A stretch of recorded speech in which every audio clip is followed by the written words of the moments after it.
প্রথমত হচ্ছে এই দিনটিকে ব্ল্যাক ডে ঘোষণা করে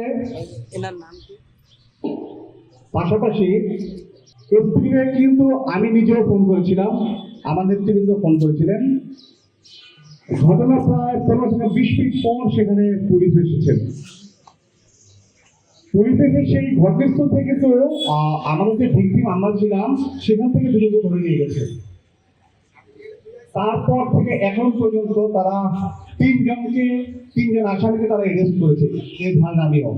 এবং থানায় যখন আমরা রাত্রে ছিলাম তখন আমার প্রেসিডেন্ট সেখানে 24 ঘন্টা সেখানে আলটিমেটাম দিয়েছিলেন। তারপরও কিন্তু তারা কোনো আসামিকে অর্থাৎ মূল যে সাসপেক্টেড হারুন এবং তার ছেলে তাদেরকে এখন পর্যন্ত গ্রেফতার করতে পারেনি পুলিশ। অবশ্যই এটা পুলিশের ব্যর্থতা, চরম ব্যর্থতা। কারণ সাংবাদিকের সঙ্গে কোনো ঘটনা ঘটলে পুলিশের যে হকচুরি, সেটা আমরা ভিত্তি হওয়ার পর সেটা হচ্ছে সর্বশেষ প্রমাণ।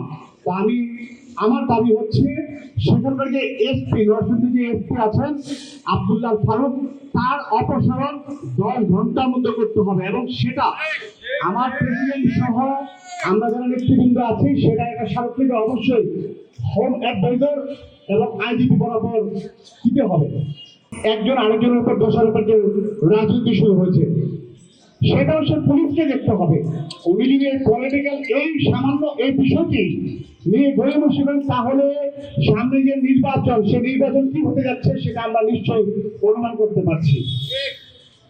তো আমি বক্তব্য দীর্ঘায়িত করবো না, এসপির আমি অপসারণ চাই এবং 26 জানুয়ারি ব্ল্যাক ডে হিসেবে যেন আমাদের ক্যাডের জন্য ঘোষণা করা হয়, এই দাবিকে নিয়ে আমি আমার বক্তব্য শেষ করছি। ধন্যবাদ।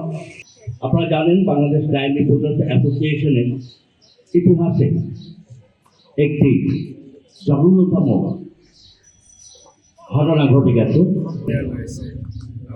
ফ্যামিলিতে যে বাস ছিল, বাসে তারা ন্যাক্কারজনকভাবে চাঁদা দাবি করলে হামলা করেছে, চাঁদা রাখে হামলা করেছে।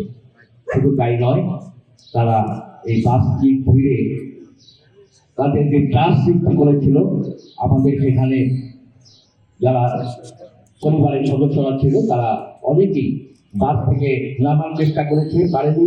তারা আটকে রেখেছিল, তারা সেই বাস থেকে আগুন ধরিয়ে দেওয়ার চেষ্টা করেছিল। এই ধরনের ঘটনার পর পুলিশের সহযোগিতার বিষয়টা আপনারা সবাই জেনেছেন, শুনেছেন। এটা আমাদের একটা চ্যালেঞ্জ। সেই রাতেও আমরা পুলিশের এসপি, ওসি যেসব কর্মকর্তা ছিল সরাসরি আমি বলে এসেছি, এটা আমরা একটা চ্যালেঞ্জ হিসাবে নিলাম। আগামী 72 ঘন্টার ভেতরে আরো যে বাকি 10 জন আসামি আছে, আমরা 3 জন আসামি পুলিশ অ্যারেস্ট করেছে, সেগুলো আমরা ঘটনাস্থলের থেকে 2 জনকে আমরা ধরে দিয়েছিলাম, আমরা নিজেরা থেকে পুলিশকে সুপর্দ করেছিলাম। এরপর পুলিশ ধরেছে 1 জন, ধরে নিলাম পুলিশকে গ্রেফতার করেছে, বাকি আছে 10 জন। এই 10 জনকে আগামী 72 ঘন্টার ভিতরে গ্রেফতার করতে হবে। আর যদি গ্রেফতার করতে না পারেন, আপনাদের এই চেয়ারে রাখা যাবে না, আমরা এই চেয়ারে রাখতে দেবো না আপনাকে। এটা আমাদের অঙ্গীকার।